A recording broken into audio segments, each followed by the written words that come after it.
লা তাকুমুস সাআতু হাত্তা ইয়াকসুরু ফীকুমুল মাল।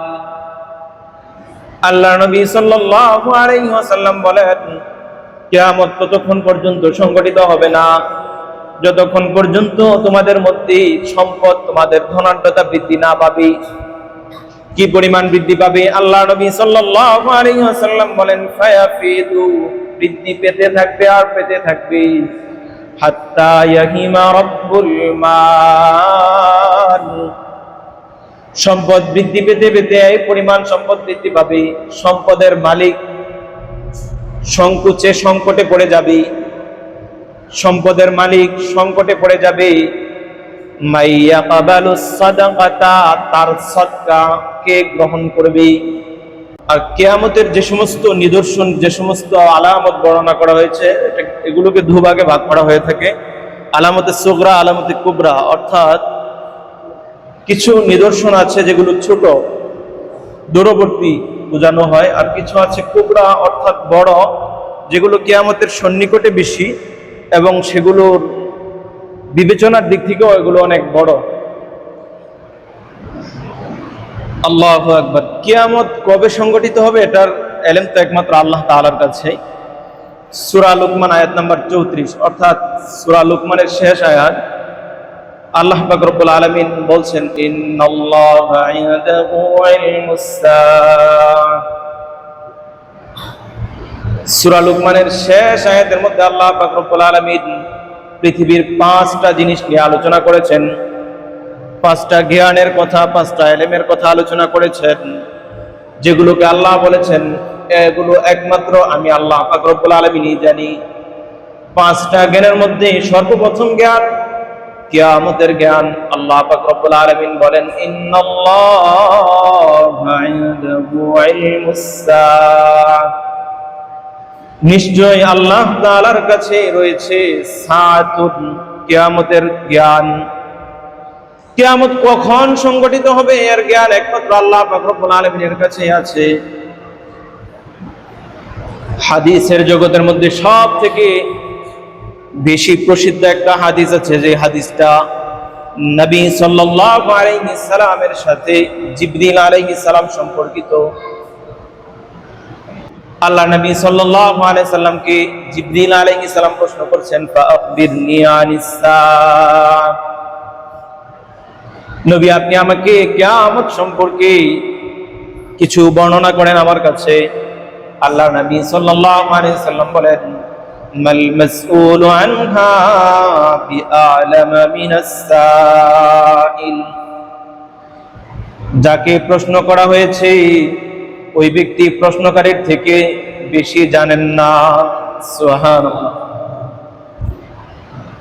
যাকে প্রশ্ন করা হয়েছে তিনি যে প্রশ্ন করেছে তার থেকে বেশি জানেন না। কিছু ভাই আছেন যাদের কাছে মনে হয় নবী সাল্লাল্লাহু আলাইহি ওয়াসাল্লাম হাজির নাজির, আমার ঘরেও আসেন মনে করেন। কিছু ভাই আছেন যারা নবীকে আলিমুল গায়েব মনে করেন। নবী আলিমুল গায়েব নন, তবে আল্লাহ পাক রব্বুল আলামিন আলিমুল গায়েব। তিনি যা কিছু গায়েবের সংবাদ সম্পর্কে বর্ণনা করেন নবীর কাছে, নবী সাল্লাল্লাহু আলাইহি ওয়াসাল্লাম ততটুকুই জানতে পারেন। সুবহানাল্লাহ।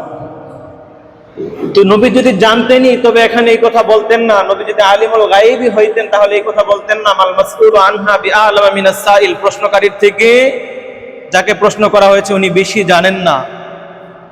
যদি আলিমুল গায়েব হইতেন তাহলে তার এই খবর জানার কথা ছিল কিয়ামত কখন হবে। এরপর জিবরিল আলাইহিস সালাম নবী সাল্লাল্লাহু আলাইহি ওয়াসাল্লামকে বললেন, ফাআখবিরনি আন আমারাতিহা, নবী যদি আপনি কিয়ামতের দিন কোন সম্পর্কে না জানেন তাহলে কিয়ামতের নিদর্শন, কিয়ামতের আলামত সম্পর্কে বর্ণনা করেন। সুবহানাল্লাহ। তাহলে হাদিস থেকে আমরা এতটুকু বুঝতে পারছি যে কিয়ামতের আলামত নবী সাল্লাল্লাহু আলাইহি সাল্লাম জানতেন এবং তিনি বর্ণনা করেছেন একাধিক হাদিস থেকে, আমরা এগুলো সামনে পাবো ইনশাআল্লাহ। কিন্তু কিয়ামত কখন হবে সেটা আল্লাহ পাক রব্বুল আলামিন উল্লেখ করেন না। কিয়ামতের সব হালত বর্ণনা করেছেন কুরআনুল কারীমে, অসংখ্য আয়াত, অনেক কিয়ামতের আয়াত আয়াতগুলো অনেক বিস্তৃত, কিয়ামতের বিস্তারিত আলোচনা আল্লাহ পাক রব্বুল আলামিন করেছেন, কিন্তু কখন হবে এটা বলেন নাই। সুবহানাল্লাহ। মানুষ যেমন তার মৃত্যু সম্পর্কে জানে না, কিয়ামত সম্পর্কে জানে না। কাফের সম্প্রদায় সম্পর্কে আল্লাহ পাক রব্বুল আলামিন ঘোষণা দিচ্ছেন, বর্ণনা করছেন কাফেরদের একটা চরিত্র। যখনই তাদেরকে দাওয়াত দেওয়া হইতো তারা ধ্বংস কামনা করত, যে আপনি নবী হইলে এটা করেন ওইটা করেন, আযাব নিয়ে আসেন। তো আল্লাহ পাক রব্বুল আলামিন বলছেন, فَهَلْ يَنظُرُونَ إِلَّا السَّاعَةَ أَن تَأْتِيَهُم بَغْتَةً। আল্লাহ রাব্বুল আলামিন বলছেন, ফাহাল ইয়ানজুরুন ইল্লা সাআতা, কাফের সম্প্রদায় তারা কেবলমাত্র অপেক্ষায় আছে কিয়ামতের বাগতাতান, যা আকস্মিক ভাবে চলে আসবে, কোনো ঘোষণা দিয়ে আসবে না, দিন তারিখ বর্ণনা করে আসবে না। আল্লাহ রাব্বুল আলামিন বলছেন কাফের সম্প্রদায় কিয়ামতের জন্য অপেক্ষায় বসে আছে। ইল্লা সাআতা, তারা কেবলমাত্র কিয়ামতের অপেক্ষায় আছে। বাগতাতান, অথচ কিয়ামতটা এমন একটা জিনিস যা আকস্মিক ভাবে চলে আসবে।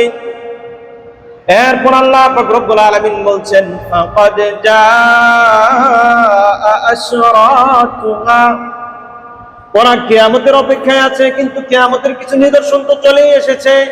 বেখবর, ফাকাদ জাআ আশরাতুহা, কিয়ামতের নিদর্শন চলে এসেছে।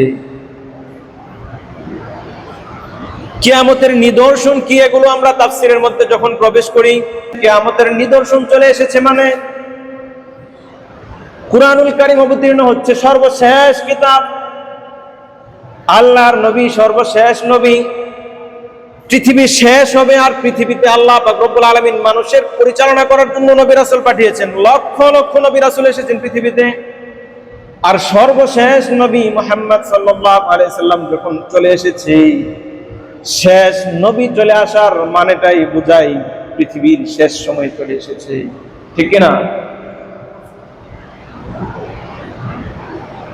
আল্লাহ নবী সাল্লাল্লাহু আলাইহি সাল্লাম বর্ণনা করেন, আনাস রাদিয়াল্লাহু তাআলা আনহু থেকে বর্ণিত, আন আনাস রাদিয়াল্লাহু আনহু قال قال رسول الله صلى الله عليه وسلم بعثت انا والساعه كهاتين।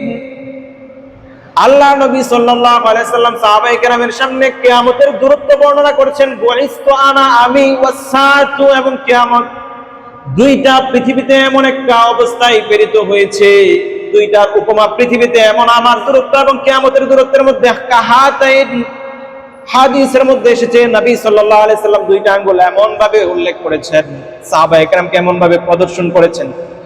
কাহাতাইন মানে হচ্ছে এই যে শাহাদাত আঙ্গুল থেকে মধ্যমা আঙ্গুলের উপরে যেই দূরত্বটা আছে, সুবহানাল্লাহ, কতটুকু দূরত্ব? এক নখ নাকি অর্ধ নখ? হাতে ধরেন, এই যে এই সিস্টেম, অর্ধ নখ, আমাদের শাহাদাত আঙ্গুল, এই আঙ্গুলের অর্ধেক চলে আসে।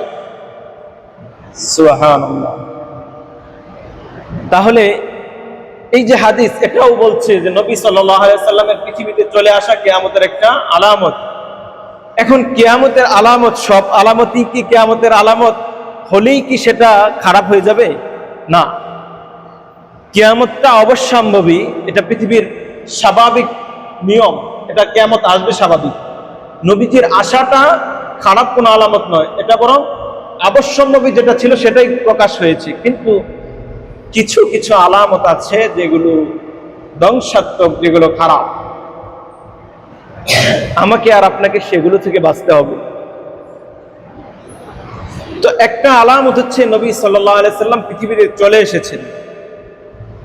এগুলো ছোট আলামতের মধ্যে অন্তর্ভুক্ত করা হয়েছে। তো প্রথম নাম্বার আলামত হচ্ছে নবী সাল্লাল্লাহু আলাইহি সাল্লাম পৃথিবীতে চলে এসেছেন। দুই নাম্বার আলামত সূরা কমর শুরুর আয়াত, আল্লাহ পাক রব্বুল আলামিন বলছেন, ইকতারাবাতিস সাআতু ওয়াশাক্কাল কমর, কিয়ামত নিকটবর্তী হয়ে গিয়েছে, কিয়ামত খুবই নিকটবর্তী চলে এসেছে। ওয়ানশাক্কাল কমার, এবং চন্দ্র দ্বিখণ্ডিত হয়ে গিয়েছে। সুবহানাল্লাহ। চন্দ্র কখন দ্বিখণ্ডিত হয়েছে জানেন নাকি? কাফের সম্প্রদায় আল্লাহর নবী সাল্লাল্লাহু আলাইহি সাল্লামের কাছে বিভিন্ন সময় বিভিন্ন মুজিজা প্রকাশ করার জন্য চেয়েছেন। একবার আল্লাহর নবী সাল্লাল্লাহু আলাইহি সাল্লামের কাছে এসে বলতেছে, মুহাম্মদ, যদি সত্যি নবী হয়ে থাকো, যদি সত্যি নবী হয়ে থাকো, ওই যে আকাশের মধ্যভাগে চন্দ্র দেখা যায়, যদি পারো, যদি নবী হয়ে থাকো, সমস্ত নবীদের যেমন মুজিজা ছিল, তুমি তোমার মুজিজা প্রকাশ করো, আকাশের চন্দ্রটাকে দ্বিখণ্ডিত করে দেখিয়ে দাও। আল্লাহ নবী সাল্লাল্লাহু আলাইহি সাল্লাম এর সাথে তাদের কথোপকথনের এক পর্যায়ে নবী সাল্লাল্লাহু আলাইহি সাল্লাম তার হাতের শাহাদাত আঙ্গুল দ্বারা ইশারা করেছেন, চন্দ্রটা দ্বিখণ্ডিত হয়ে গিয়েছে। সুবহানাল্লাহ। শুধু কি দ্বিখণ্ডিত হয়েছিল? না না, আকাশের মধ্যভাগে থাকা চন্দ্রটা পৃথিবীর দুই পাশে নেমে গিয়েছিল।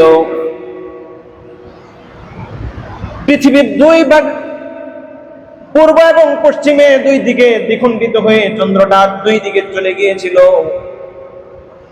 এটা কেবলমাত্র যারা নবী সাল্লাল্লাহু আলাইহি সাল্লামের সামনে দাঁড়িয়ে প্রশ্ন করেছিল, চাঁদ দ্বিখণ্ডিত করে দেখাও, তারা দেখেছে এমনটাই না, বরং আমাদের ভারতবর্ষ থেকেও দেখা গিয়েছে।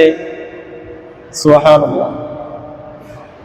যারা প্রশ্ন করেছিল চাঁদ দ্বিখণ্ডিত করে দেখাও, যখন চাঁদ দ্বিখণ্ডিত হয়ে গিয়েছে, তাদের চিরাচরিত অভ্যাস ছিল, যখনই নবী সাল্লাল্লাহু আলাইহি সাল্লামের সামনে কোনো মুজিজা প্রকাশ পেত, মুজিজা প্রকাশ পাওয়ার আগ পর্যন্ত বলতো, মুজিজা যদি প্রকাশ করতে পারো ঈমান আনয়ন করব। যখনই মুজিজা প্রকাশ পেয়েছে, তৎক্ষণাৎ তারা বলে উঠেছে, সাহিরুন কাবীর, বড় জাদুকর। আমাদের জাদু জমিনে চলে, ওর জাদু আকাশেও চলে। নাউজুবিল্লাহ। নবী কি জাদুকর ছিলেন? ওরা হই হুল্লোড় শুরু করে দিল, না না, তুমি জাদুকর, জাদু করেছো, চাঁদ দ্বিখণ্ডিত করেছো, মানি না আমরা। তারা বলল, আমাদের বিভিন্ন এলাকার মধ্যে ব্যবসায়ী কাফেলা আছে, ওরা যদি এসে সাক্ষ্য দেয় তারা চাঁদ দ্বিখণ্ডিত হতে দেখেছে, তাহলে মেনে নিব।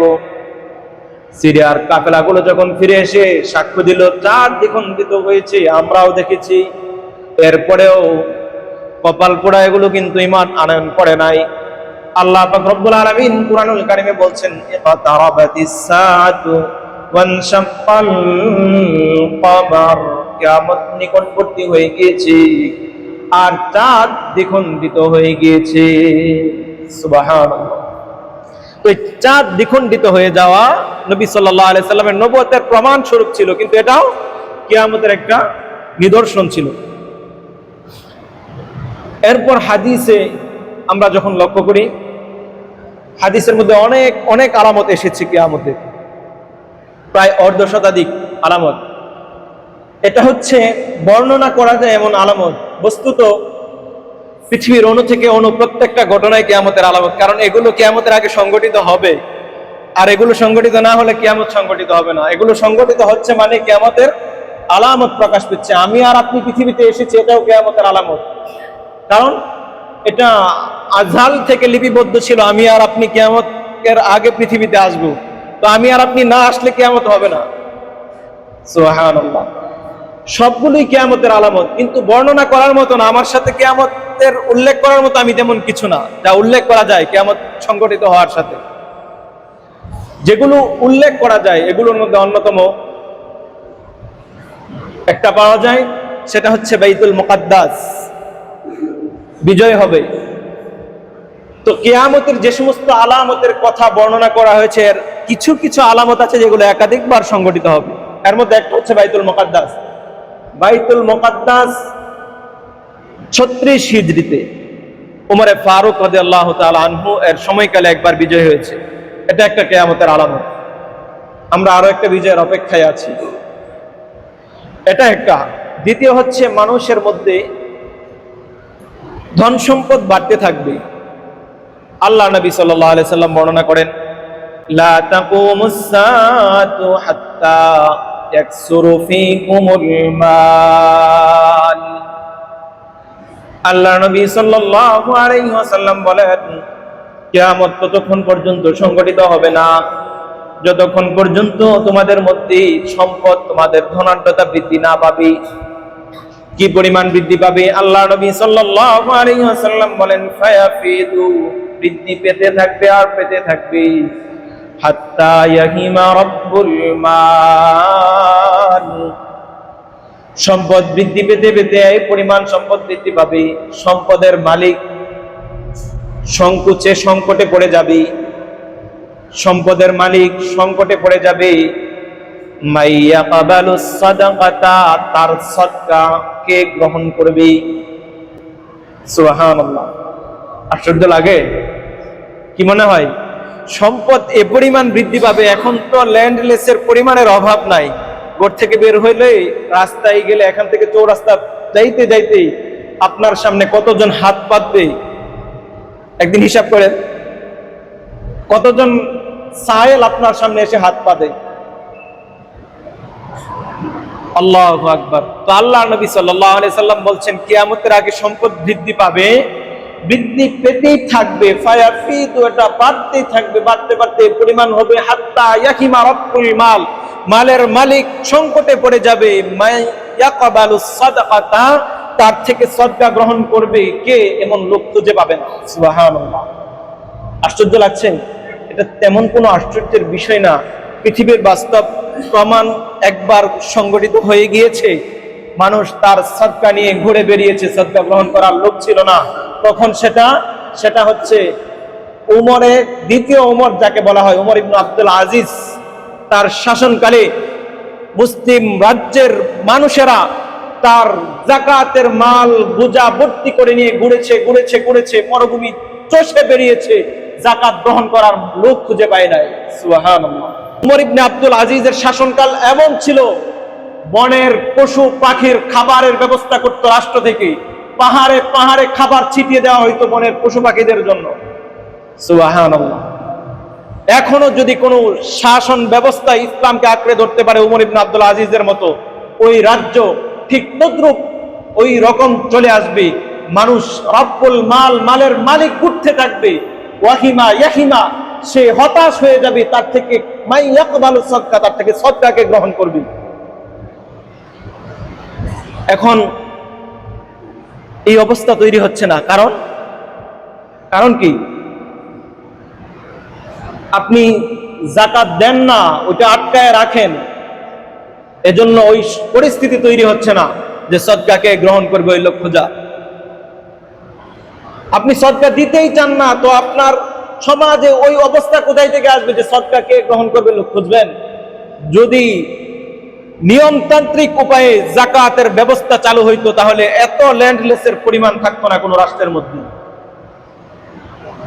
এটাই প্রমাণিত। হ্যাঁ, যতক্ষণ না পর্যন্ত উমর ইবনে আব্দুল আজিজের মতো ইসলামী শরিয়াকে কোনো ব্যক্তি গ্রহণ করছে, ততক্ষণ পর্যন্ত ওই আশা করা যায় না। হ্যাঁ, পৃথিবী এই ব্যবস্থা কায়েম করতে পারুক খুব শীঘ্রই, কিংবা না পারুক, ইমাম মাহদি পৃথিবীতে আসবেন, ইসলামী খেলাফা আবারও কায়েম হবে, আবারও ইসলামী অর্থনীতি ঘুরে দাঁড়াবে, আবারও মানুষের মধ্যে ওই রকম মানুষ তৈরি হবে, হাত্তা ইয়াহিমা রাব্বুল মাল, মানুষ মালের মালিক তার মাল নিয়ে ঘুরে বেড়াবে, কিন্তু সে তার মালের যাকাত দেওয়ার উপযুক্ত ব্যক্তি খুঁজে পাবে না।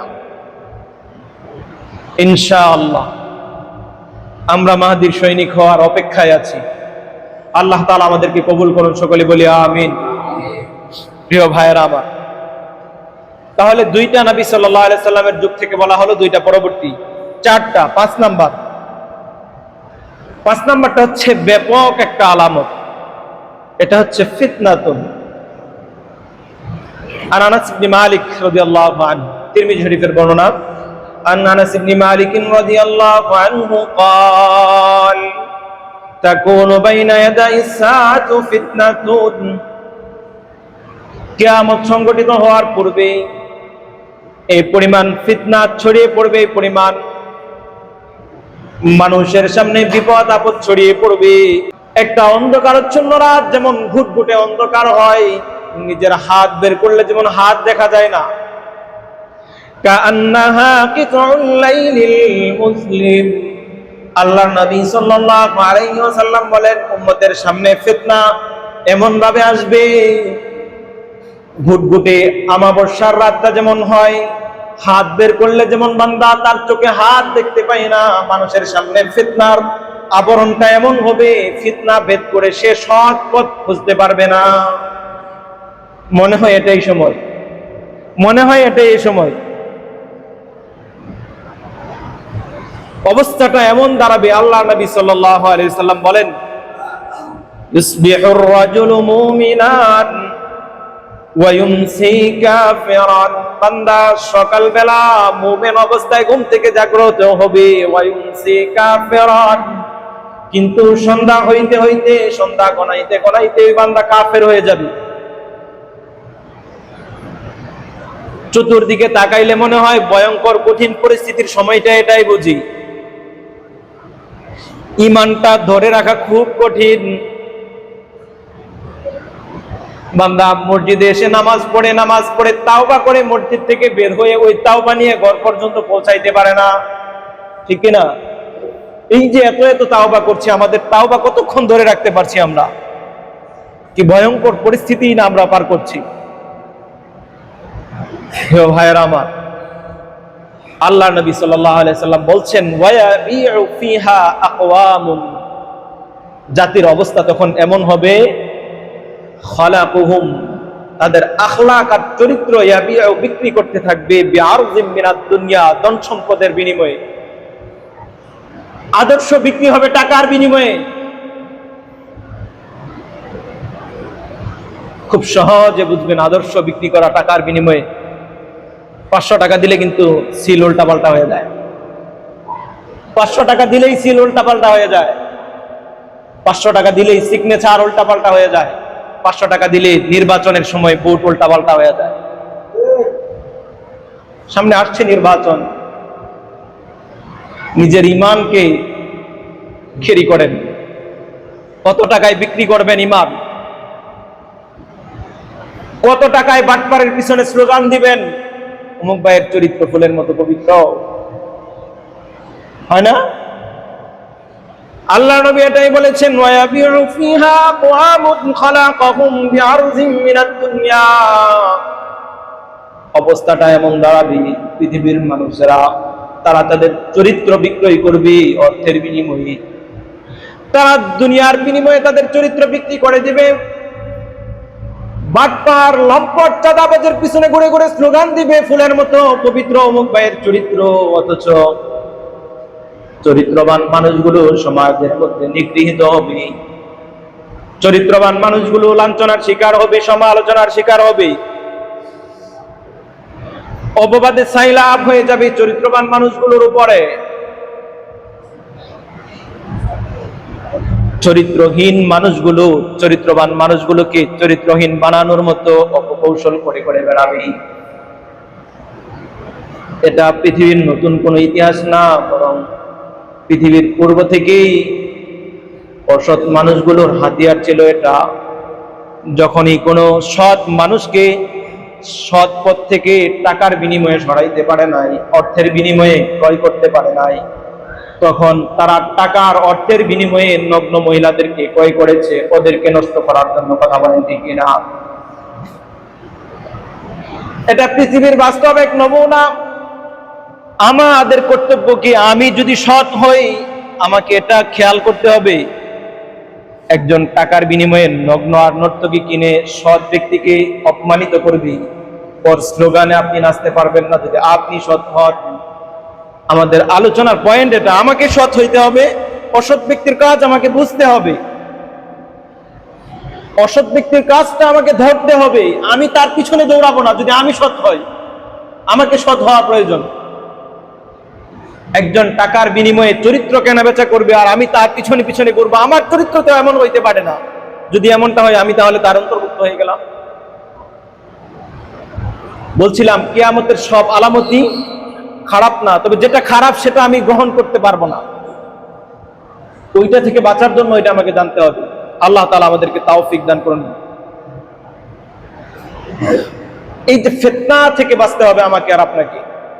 প্রিয় ভাই,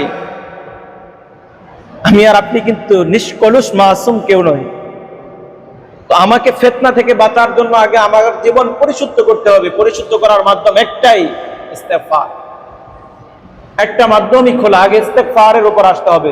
প্রচুর পরিমাণে ইস্তেগফার জারি রাখতে হবে আমাদের। আল্লাহ তাআলা তৌফিক দান করুন। 2 নাম্বার, ফিতনার জামানায় ঈমানকে ধরে রাখার জন্য, ফিতনার জামানায়, এই ভয়াবহ ফিতনার সময়ে ঈমানকে ধরে রাখার জন্য, নিজের চরিত্র ধরে রাখার জন্য, নিজের আখলাক বিকৃতি থেকে বেঁচে থাকার জন্য আমাকে নবী সাল্লাল্লাহু আলাইহি সাল্লামের সুন্নাহকে ধরতে হবে আগে। সর্বপ্রথম তাওবা করতে হবে। 2 নাম্বার আসেন, এই তাওবার উপর অটল থাকার জন্য, নিজের ঈমানকে ধরে রাখার জন্য, নিজের চরিত্র ধরে রাখার জন্য, নিজের চরিত্র বিকৃতি থেকে বাঁচার জন্য আগে নবী সাল্লাল্লাহু আলাইহি সাল্লামের সুন্নাহর পথে চলতে হবে আমাকে আর আপনাকে। এখন সুন্নাত বলতে কি বুঝেন? জোহরের নামাজের আগে এসে 4 রাকাত সুন্নাত পড়বেন, এতটুকুই সীমাবদ্ধ।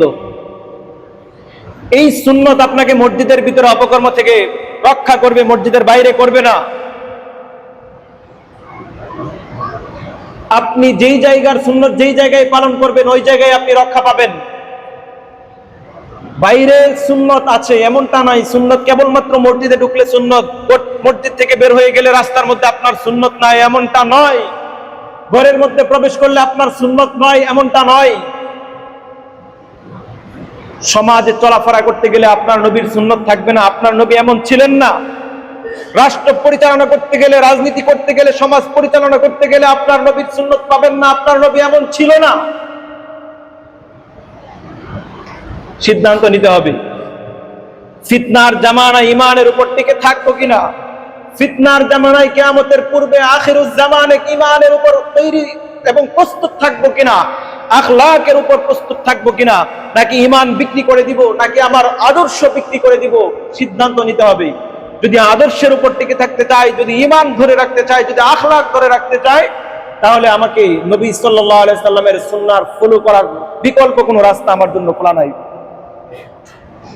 প্রিয় ভাইয়েরা আমার, বারবার যেটা সামনে আসে আমাদের কাছে কতটা হালকা মনে হয়।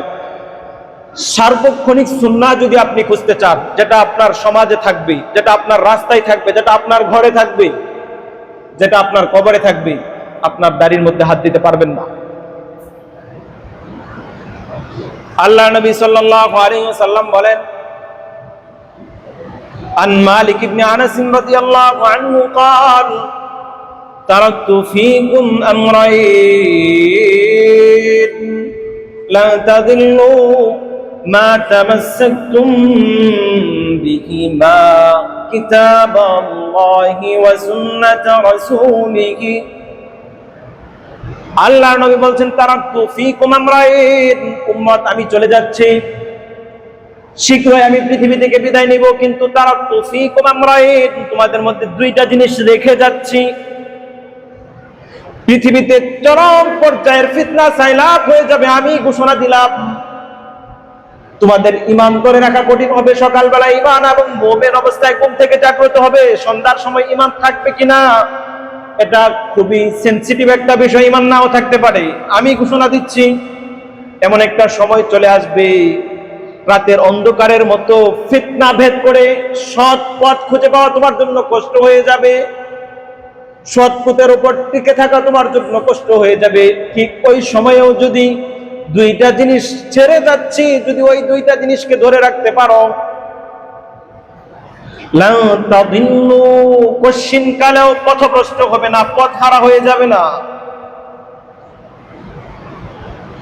খুব ঘুটঘুটে অন্ধকারেও যেমন আপনার ঘরে বাতি আর কারেন্টের ব্যবস্থা আছে, আপনার ঘর অন্ধকার হয় না, অথচ পৃথিবী অন্ধকারে নিমজ্জিত থাকে। আপনার হাতে টর্চ লাইট থাকলে আপনার সামনের রাস্তা পরিষ্কার হয়, অন্ধকার দূর হয়।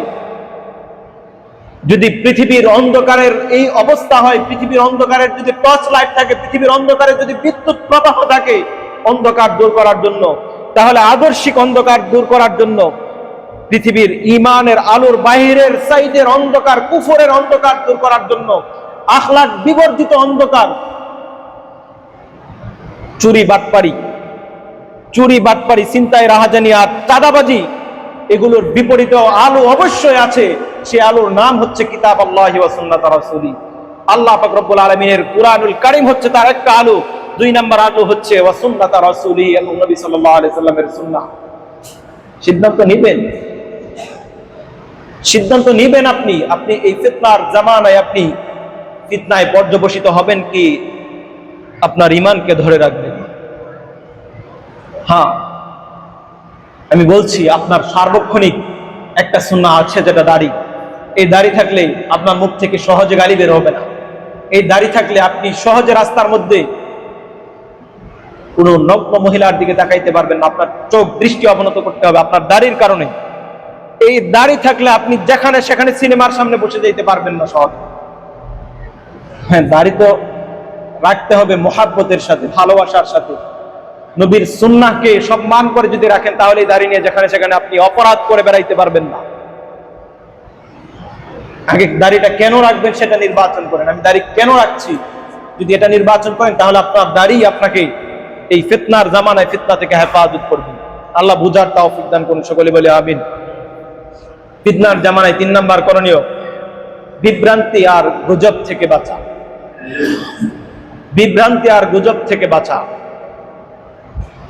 আল্লাহর নবী বলেন, ওই ব্যক্তি মিথ্যাবাদী হওয়ার জন্য যথেষ্ট যে যা শোনে তাই প্রচার করতে থাকে, যা শুনলো তাই বলতে থাকলো, এটাই মিথ্যাবাদী হওয়ার জন্য যথেষ্ট। তবে বর্তমানে এআই এর জামানায় এই বিভ্রান্তি আর গুজব থেকে বেঁচে থাকা অনেকটা কষ্টকর হয়ে পড়ছে। তারপর আপনাকে সচেতন হইতে হবে। প্রিয় ভাইয়েরা, বিভ্রান্তির এই সময়ে সোশ্যাল মিডিয়ায় যারা অ্যাক্টিভ আছেন, আপনাকে এটা বুঝতে হবে, এখন আপনার সামনে যা কিছু আসে তার বাস্তবতা কতটুকু আপনি ধরতে পারছেন না, এজন্য অপেক্ষা করতে হবে। আন্তর্জাতিক খবরের জন্য আপনাকে আন্তর্জাতিক নিউজই ফলো করতে হবে, জাতীয় খবরের জন্য জাতীয় নিউজই ফলো করতে হবে। আপনার সামনে যা আসছে সবকিছু আপনি সমানে শেয়ার করতে পারবেন, এই দায় আপনার ঘাড়েও। গতকাল এক ভাই প্রশ্ন করছে, বর্তমান এআই এর এই সময়ে যারা এআই দিয়ে বিভ্রান্তিকর তথ্য ছড়াচ্ছে, সে অপরাধী না যারা শেয়ার করছে? দুইজনই সমান অপরাধী। আপনাকে আল্লাহ মেধা দিয়েছেন, আপনাকে বিবেচনা বোধ দান করেছেন, যে আপনি একটা খবর আপনার সামনে আসার সাথে সাথেই সেটা শেয়ার করবেন কিনা, সেটা সত্য বলে প্রচার করবেন কিনা। প্রিয় ভাইয়েরা আমার, আল্লাহ তাআলা বুঝার তৌফিক দান করুন। বিভ্রান্তি এবং গুজব থেকে বাঁচার জন্য কড়া নির্দেশ এসেছে। আল্লাহ পাক রব্বুল আলামিন সূরা হুজরাত আয়াত নাম্বার 6 আল্লাহ পাক রব্বুল আলামিন বলছেন, ইয়া আইয়ুহাল্লাযীনা আমানু ইন জাআকুম ফাসিকুম বিনাবাইন ফাতাবায়ানু। ঈমানদারেরা যারা ঈমান আনয়ন করেছো, বিভ্রান্তি আর গুজব থেকে বাঁচার জন্য তোমাদের জন্য আবশ্যক হচ্ছে, ইন জাআকুম ফাসিকুন, যখন অনির্ভরযোগ্য কোনো ফাসিক ব্যক্তি কোনো খবর প্রকাশ করে,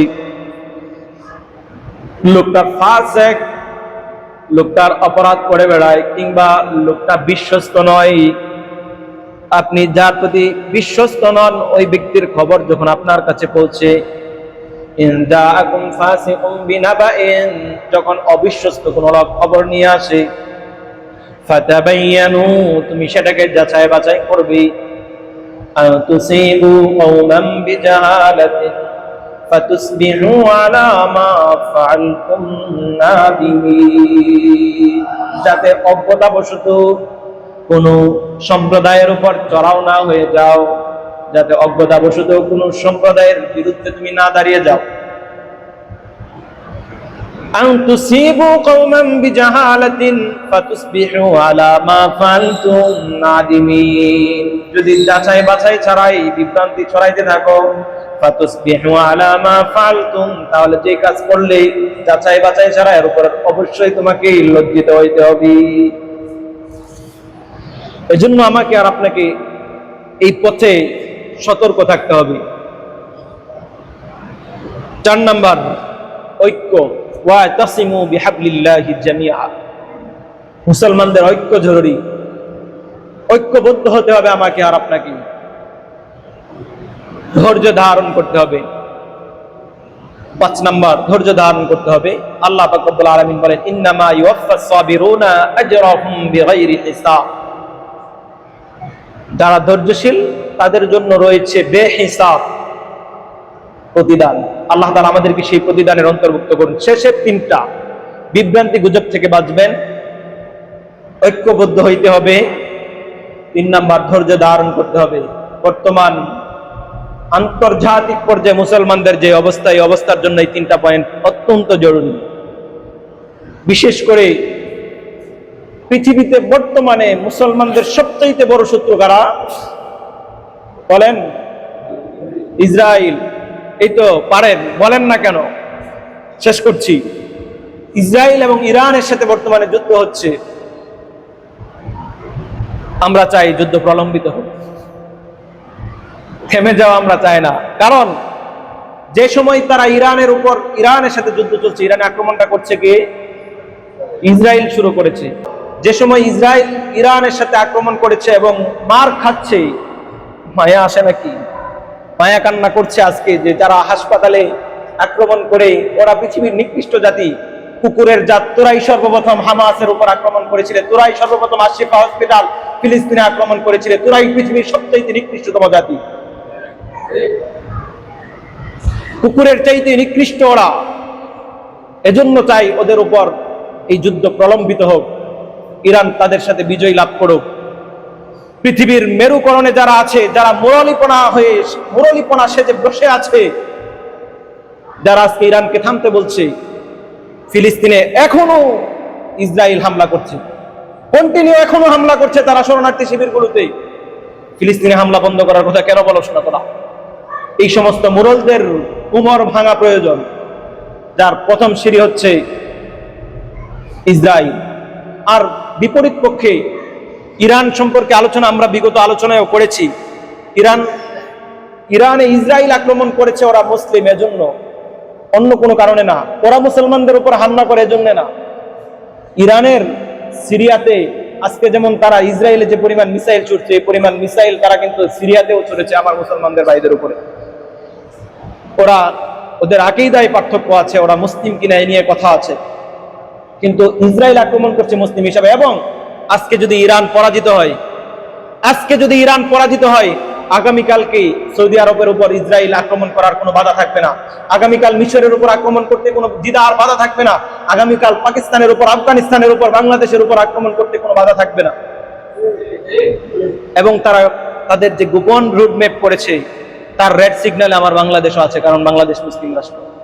তো আল্লাহ তাআলা আমাদেরকে এটা বুঝার তৌফিক দান করুন। আমরা ইরানের বিজয় চাই, আমরা ইরানের পক্ষে। আল্লাহ তাআলা বুঝার তৌফিক দান করুন।